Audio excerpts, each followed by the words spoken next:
Please subscribe.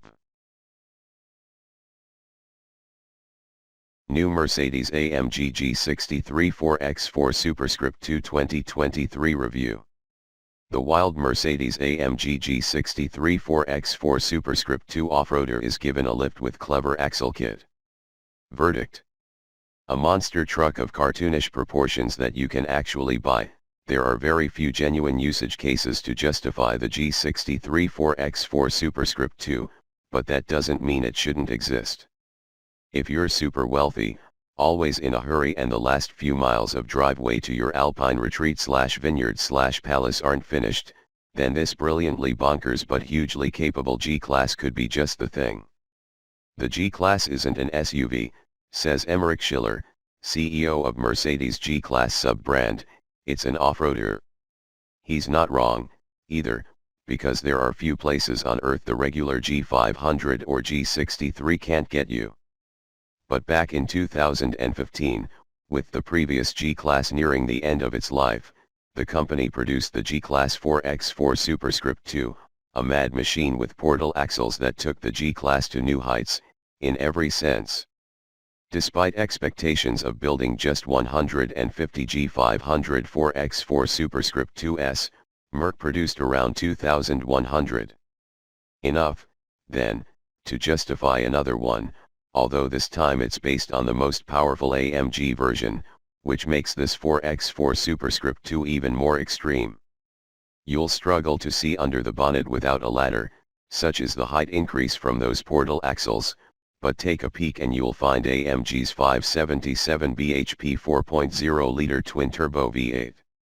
That can slingshot the G63 4x4 Superscript 2 from 0 to 62 miles per hour in a preposterous 5 seconds and onto 131 miles per hour, almost regardless of the surface beneath its 22-inch wheels.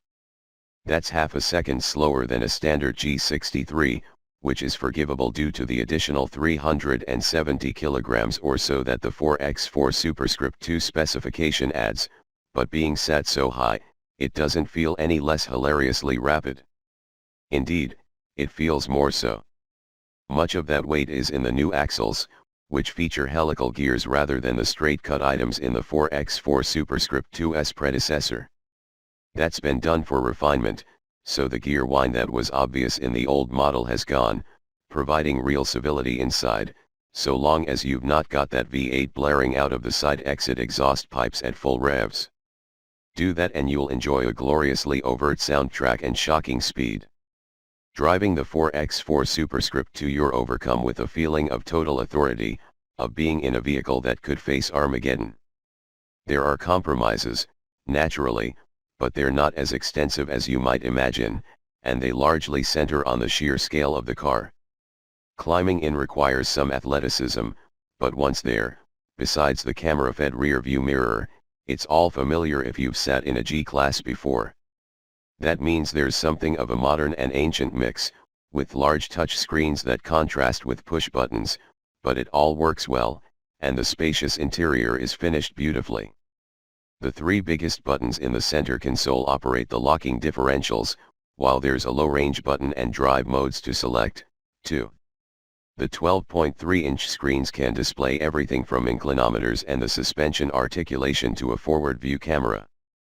Selecting the off-road modes allows the G63 4x4 Superscript 2 to go absolutely anywhere you point it, thanks to its significantly increased ground clearance, up 113 mm to 351 mm, and approach, departure, and breakover angles, and fording depths that are almost unrivaled.